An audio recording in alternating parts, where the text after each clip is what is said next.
chanson culte. Mais moi j'ai Christian Saint-Étienne. Christian Saint-Étienne, économiste, on va pas le présenter, analyste politique, professeur titulaire de la chaire d'économie industrielle au CNAM, au Conservatoire national des arts et métiers. Alors, Christian Saint-Étienne, est-on encore, vous allez me dire, vous exagérez, vous êtes provocateur, est-on encore un douce France quand on voit certains qui disent la France se tiers-mondise, quand on voit qu'il y a des classes pour qui ça marche bien, mais d'autres pour qui ça ne marche pas du tout, où on ne sait plus vraiment où on habite. Quel tableau pourrait-on faire en cette fin d'année 2022 ? Alors, il y a un fait majeur à prendre en compte. De 2001 à 2022, la croissance moyenne en France, c'est 1,1-1,2% par an. Avant 2000, on était à 2,5 et avant 1974, on était à 4,5-5. Alors, donc il y a eu une réduction massive de la croissance et il se trouve que simultanément, nous avons, les auditeurs de Sud Radio le savent, le record du monde de la dépense publique, qui était avant la crise de 2019-2020, avant la crise du Covid, à 56 points de PIB, mais depuis, on est monté à plus de 60 points de PIB et on est à peu près aujourd'hui 3 points de PIB au-dessus, c'est-à-dire 70 milliards au-dessus de ce qu'on dépensait avant la crise. Or, quand vous avez ça, il suffit d'avoir un commerce pour le comprendre, quand vous avez des frais fixes colossaux, si vous n'avez pas une augmentation suffisante de la valeur ajoutée, et surtout si vous avez une croissance inférieure à celle des autres pays, vous plongez en relatif. Donc, nous ne nous appauvrissons pas en absolu collectivement, mais avec une croissance de 1%, vous avez des parties de la population qui voient leurs revenus croître plus vite que 1%, donc il y en a qui stagnent, dont les revenus stagnent, voire régressent. Donc, il y a un appauvrissement général relatif de la France depuis 20 ans. Alors, qu'est-ce qui explique cet appauvrissement massif ? Au milieu des années 90, les élites françaises, pas seulement politiques, et quand je dis politique, c'est gauche et droite confondues, mais les élites médiatiques, les élites universitaires, se sont convaincues qu'on entrait dans un monde post-industriel et post-travail. Et à partir de là, d'ailleurs, c'est de là que sont venues les 35 heures. En 97, au moment de la dissolution, la gauche n'avait pas de programme particulier à proposer, elle ne pensait pas arriver au pouvoir, et elle dit... le tertiaire.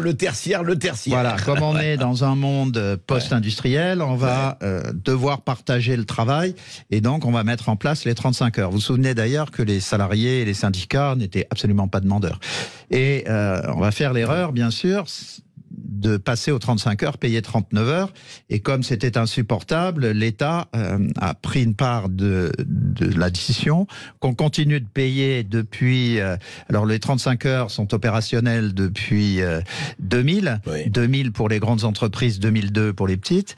Et depuis plus de 20 ans, l'État sort 25 milliards par an pour compenser cette erreur. Et rappelons la dette aujourd'hui, 3 000 milliards. Et la dette, 3 000 milliards. Alors, dans ce contexte, la France a connu une désindustrialisation considérable.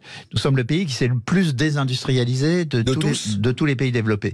Et contrairement à ce que dit le gouvernement, la désindustrialisation continue parce qu'on n'a pas vraiment pris les mesures dont on pourra parler tout à l'heure qui permettraient une réindustrialisation.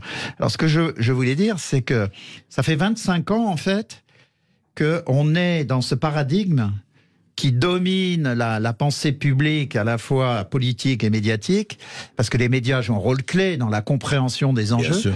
L'idée qui domine, c'est que nous sommes dans un monde post-industriel, post-travail. Alors de temps en temps, quand vous avez le Covid, et puis on s'aperçoit qu'on n'a pas de médicaments, qu'on n'a pas de masques, on dit qu'il faudrait réindustrialiser. Mais on dit ça le matin à 10h, à 11h, on parle des chats écrasés, et à midi, on parle de la culture des escargots. Mais ce n'est pas une vision centrale. La dernière fois que la France s'est industrialisée, c'est sous Pompidou. Et Pompidou avait la réindustrialisation comme seul objectif de son septennat, qu'il n'a malheureusement pas pu terminer. Donc, ça nous ramène à 50 ans en arrière. Voilà. Et depuis 50 ans, on n'a plus de priorité sur l'industrie, mais depuis 25 ans, on a accompagné la désindustrialisation. Or, qu'est-ce qu'on peut dire depuis 10 ans ? Alors, les pays peuvent se tromper, comme les individus, comme les entreprises, tout le monde peut se tromper. Simplement, persévérer 25 ans dans l'idée qu'on est dans un monde post-industriel, post-travail, alors que ça fait même une quinzaine d'années qu'on sait qu'en réalité, selon le terme consacré par ceux qui travaillent sur ces sujets, nous sommes en réalité dans un monde hyper-industriel. C'est-à-dire que jamais les robots, le numérique, l'informatisation n'ont joué un rôle aussi fondamental dans la vie économique, pas seulement de l'industrie, mais de toute l'économie. Donc nous sommes dans un monde hyper-industriel. Quant à l'idée du post-travail, c'est une sottise, puisque on a 400 000 emplois non pourvus dans l'économie, mais que si en fait on trouvait ces 400 000 emplois, ça générerait 200 000 emplois de plus. Donc, sans parler de la désindustrialisation, chaque fois que vous perdez un emploi industriel, ça coûte 1,5 emploi dans les services. Donc, si on réindustrialisait, on a besoin massivement de travail.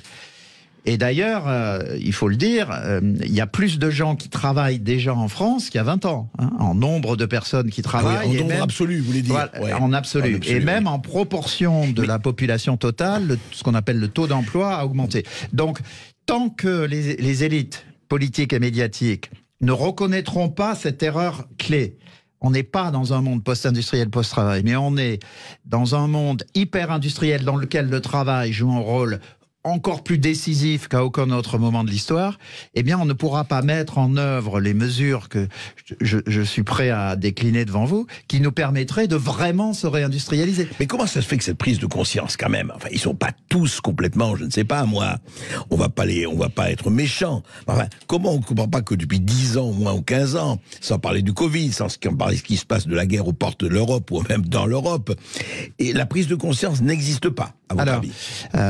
Il y a deux réponses. La première, c'est que je suis pas du tout favorable au Parti communiste chinois, parce que le régime mis en place par le Parti communiste, notamment sous Xi Jinping, est absolument monstrueux. Mais la Chine s'est totalement transformée en 40 ans. Et quand vous prenez les 7 principaux dirigeants de la Chine, ceux qui sont au comité permanent du bureau politique, vous avez traditionnellement, sur la durée, 6 ingénieurs sur 7. Les ingénieurs, en France, ont disparu des élites politiques.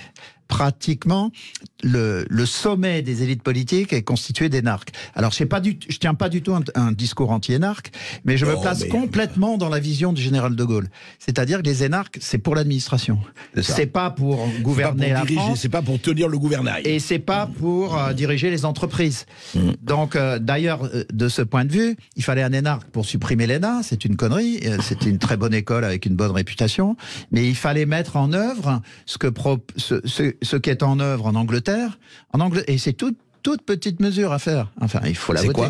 C'est d'interdire aux fonctionnaires, obliger les fonctionnaires à démissionner quand ils se présentent aux élections. Pas de pantouflage. Voilà. Absolument. Et donc, si vous faisiez ça, vous auriez un nombre considérable de politiques actuellement fonctionnaires qui choisiraient une autre orientation. Alors, comment sortir? Parce que, quelque part, on est... en tout cas, vous reviendrez vraiment à Christian Saint-Etienne en janvier pour qu'on continue cela, évidemment.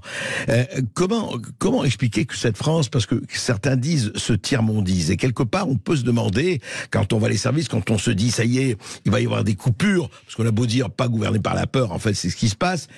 Qu'est-ce qui se passe qui fait que cette espèce de paupérisation ou déclassement, tout le monde en parle, sécession, déclassement, etc., c'est dû à quoi? Alors, parallèlement à la désindustrialisation qu'on a laissé se dérouler depuis 20 ans, je précise au passage que la conséquence principale de la désindustrialisation qui a entraîné un appauvrissement relatif de la France et l'apparition d'un déficit extérieur considérable, du point de vue allemand, c'est incompréhensible. Quand vous êtes allemand et que vous regardez de l'autre côté de la frontière, excusez-moi d'être extrêmement direct, mais les Allemands nous regardent et disent « Mais est-ce que vous êtes vraiment cons à ce point pour ne pas avoir compris que l'industrie est absolument fondamentale dans le fonctionnement de l'économie. Donc on a perdu toute crédibilité vis-à-vis des Allemands du fait de cette désindustrialisation. L'autre point que les Allemands ne comprennent pas, c'est que 40 ans de déficit, même quand ça va bien, pour un Allemand, c'est incompréhensible. Ouais. Donc on se retrouve maintenant avec un appauvrissement relatif. Alors c'est énorme, hein, je peux vous donner le chiffre, hein, puisqu'il est connu. Le niveau de vie relatif des Français par rapport aux Allemands a baissé de 12% dans les 12 à 13 dernières années. 12%, c'est gigantesque. Baissé de 12%, mais en relatif. En relatif, oui, bien sûr. Et alors, nous ne sommes pas les seuls. Les Italiens, ils ont baissé de 14%, mais ils ont connu une série de crises qu'apparemment on a évitées. Les Espagnols ont un peu baissé également. Mais la France semblait marcher sur l'eau. Non, c'est faux, on ne marche pas sur l'eau, on a maintenant de l'eau aux genoux. Voilà. Et donc la question centrale, c'est comment réindustrialiser, relancer le PMI. Ce que je voulais dire par rapport à votre remarque de tout à l'heure, au même moment, il y a 20 ans, où on a laissé filer l'industrie, on a arrêté, et c'était en lien avec le fait qu'on pensait rentrer dans un monde post-industriel, on a arrêté toute politique de l'énergie. Il est clair que si on veut réindustrialiser, on en a parlé, il faut relancer une politique énergétique cohérente. Hein. Donc on a cassé l'outil nucléaire, mais c'est pas le seul outil qu'on a cassé. On a cassé EDF. Voilà, on a cassé EDF, mais il y a un autre outil insupportable qu'on ait pu le casser, c'est l'hydroélectrique. Là, est-ce que vous savez que c'est du fait de directives négociées il y a 20 ans, une directive sur l'eau, sur les rivières, dont les Allemands ont demandé d'être exclus des conséquences, et qui oblige la France à privatiser les barrages qui appartiennent à EDF. Mais alors, tout le monde s'est rendu compte depuis 10 ans que c'est tellement con qu'on peut pas privatiser les barrages, mais on est obligé de le faire. Et donc, qu'est-ce qui se passe? EDF n'investit plus dans ces barrages parce qu'ils disent demain, c'est peut-être plus à moi. Alors, on devrait normalement taper sur la table, dire ok, mais la France a fait des tas de conneries il y a 20 ans, mais on va pas les porter pendant 30 ans. Donc il faut négocier au niveau européen en disant ben non, les barrages, on veut que ce soit EDF qui les garde, parce que si en plus on privatise les barrages, qui va les acheter? Les Australiens, les Américains, les Chinois? Est-ce que les Chinois vont manager les barrages français? Non, mais on a un plein délire. On va en reparler de tout ça en janvier, vraiment pour parler des solutions, Christian Saint-Etienne. Merci de vos éclaircissements. Vous voyez, le tableau quand même, il faut le donner, parce qu'il faut arrêter de se raconter des histoires, que ce soit dans les élites ou ailleurs, il se passe ça. Et si on veut réagir, il faut connaître vraiment la vérité. Le réel frappe à la porte, comme je le dis souvent. Laissez-le entrer, sinon ça ne va pas aller. Merci beaucoup. Merci.